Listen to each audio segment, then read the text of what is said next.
Welcome to an intriguing journey into one of the most mysterious and captivating aspects of American history, the Phantom of the White House. This video delves into the eerie experiences of presidents and other prominent figures who have reported encountering spirits within the walls of the White House. Join us as we explore the history, stories, and hauntings that have made the White House one of the most haunted places in America. Imagine walking through the historic halls of the White House, the seat of American power and a symbol of democracy. The corridors are filled with portraits of past presidents, and the atmosphere is heavy with the weight of history. Suddenly, you feel a chill in the air, and you see a shadowy figure in the distance. Could it be the ghost of a former president lingering in the afterlife? This is the chilling reality that several presidents and staff members have experienced over the years. Our journey into the ghostly history of the White House begins with one of its most famous residents, Abraham Lincoln. The 16th President of the United States, Lincoln led the country through the Civil War. He is remembered for his leadership and his tragic assassination in 1865. However, Lincoln's presence in the White House did not end with his death. His ghost has been reported by numerous occupants and visitors over the years, making him the most well-known specter in the building. One of the earliest and most notable accounts of Lincoln's ghost comes from First Lady Grace Coolidge, wife of President Calvin Coolidge. In the 1920s, Grace Coolidge reported seeing Lincoln standing by a window in the Yellow Oval Room, gazing out over the Potomac River. She described the apparition as tall, with a melancholy expression, as if he were still burdened by the weight of the nation's troubles. Another prominent figure who claimed to encounter Lincoln's ghost was Winston Churchill, the British Prime Minister during World War II. Churchill was a frequent guest at the White House, and during one visit, he had a spine-tingling experience. After taking a bath in the Lincoln bedroom, Churchill emerged wearing nothing but a towel. To his shock, he saw Lincoln's ghost standing by the fireplace. Churchill, never one to lose his composure, reportedly said, "Good evening, Mr. President. You seem to have me at a disadvantage." Lincoln's ghost then vanished. President Harry S. Truman also had his share of ghostly encounters in the White House. In a letter to his wife, Bess, Truman described an unsettling experience. In the White House, he wrote that he heard knocking on his bedroom door late at night, but when he opened it, there was no one there. Truman was convinced that the ghost of Lincoln was responsible for the disturbance. The ghostly sightings of Lincoln are not limited to presidents and dignitaries. Eleanor Roosevelt, the wife of President Franklin D. Roosevelt, also reported sensing Lincoln's presence. She often used the Lincoln bedroom as a study and claimed to feel an inexplicable presence in the room. She believed that Lincoln's spirit lingered in the White House, watching over the nation during times of crisis. While Lincoln's ghost is the most famous, he is not the only former president believed to haunt the White House. The ghost of Andrew Jackson, the 7th President of the United States, has also been reported by several occupants. Jackson's spirit is said to haunt the Rose Room, where he often stayed during his presidency. Mary Todd Lincoln, the wife of Abraham Lincoln, claimed to have heard Jackson stomping and swearing in the room, and his ghostly laughter has been reported by other witnesses. Another spectral presence in the White House is that of Dolly Madison, the wife of President James Madison. Dolly Madison was known for her charm and social grace, and she played a significant role in establishing the White House as a center of political and social life. According to legend, Dolly's ghost appeared to gardeners who were attempting to remove the rose garden she had planted. The gardeners were so frightened by her apparition that they abandoned their efforts, and the garden remains to this day. The ghost of Abigail Adams, the wife of President John Adams, is also believed to haunt the White House. Abigail Adams was known for her industrious nature and often hung laundry in the East Room, which was the warmest and driest part of the house at the time. Her ghost has been seen carrying a laundry basket and walking through the East Room, and the smell of lavender soap has been reported in the area, believed to be a sign of her presence.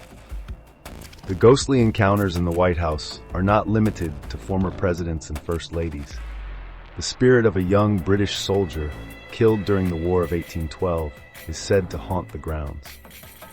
According to legend, The soldier was part of the British forces that set fire to the White House in 1814.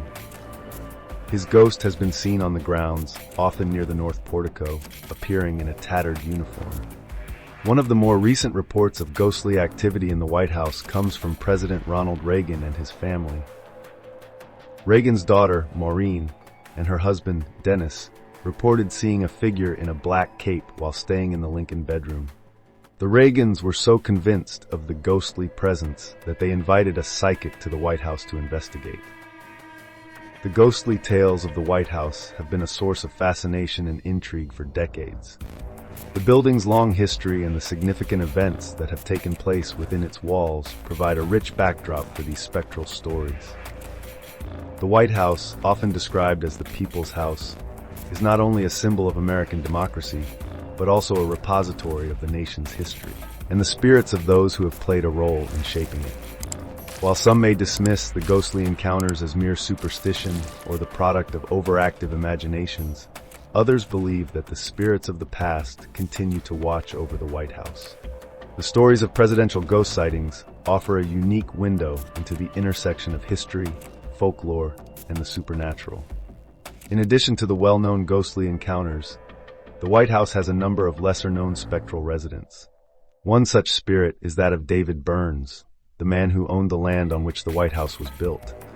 Burns's ghost is said to haunt the halls of the building, and his disembodied voice has been heard introducing himself as David Burns to staff members and visitors. The White House is also believed to be haunted by a young girl named Anne Surratt, the daughter of Mary Surratt, who was executed for her involvement in the assassination of Abraham Lincoln.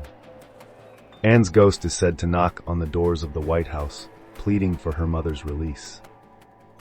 Witnesses have reported seeing her spectral figure near the North Portico, where she is believed to have waited in vain for her mother's pardon. The ghost of a young boy, believed to be the son of a White House servant, is also said to roam the halls. Known as the Thing, this mischievous spirit has been reported by staff members and visitors alike. The boy is said to cause minor disturbances, such as moving objects and creating cold spots, but is generally considered a benign presence. The ghostly encounters in the White House are not limited to nighttime apparitions. Daytime sightings have also been reported, with witnesses describing unexplained cold drafts, flickering lights, and the sound of footsteps in empty hallways. These occurrences add to the mystique of the building and contribute to its reputation as one of the most haunted places in America. The stories of presidential ghost sightings have become an integral part of the White House's folklore, passed down through generations of staff members and residents. These tales offer a glimpse into the human side of the presidency, revealing the fears, hopes, and experiences of those who have occupied the highest office in the land. As we delve deeper into the history of the White House hauntings, it is important to consider the broader cultural and historical context in which these stories have emerged. The belief in ghosts and spirits has been a part of human culture for centuries, and the idea that the spirits of the past continue to influence the present is a recurring theme in folklore and mythology. The White House, as a symbol of American power and history, is a fitting setting for these ghostly tales. The building has witnessed some of the most significant events in the nation's history, from the drafting of the Emancipation Proclamation to the aftermath of the September 11 attacks. The presence of spirits within its walls serves as a reminder of the continuity of history and the enduring impact of those who have shaped the course of the nation. The fascination with presidential ghost sightings also reflects a broader cultural interest in the supernatural and the unknown. Ghost stories provide a way to explore the mysteries of life and death, offering a sense of connection to the past and a way to make sense of the present. The stories of ghostly encounters in the White House tap into this fascination, blending history with the supernatural to create a compelling narrative. As we conclude our exploration of the ghostly history of the White House, it is important to recognize that these stories, while fascinating, are ultimately a reflection of the human experience. The tales of presidential ghost sightings offer a unique perspective on the lives and legacies of those who have occupied the White House, revealing the ways in which the past continues to influence the present. Thank you for joining us on this journey into the Phantom of the White House. If you enjoyed this story and want to hear more about other haunted places and historical mysteries, be sure to like, share, and subscribe to our channel. Together, we'll continue to explore the wonders and enigmas of our world, seeking the truth behind the legends and the stories that captivate our imaginations.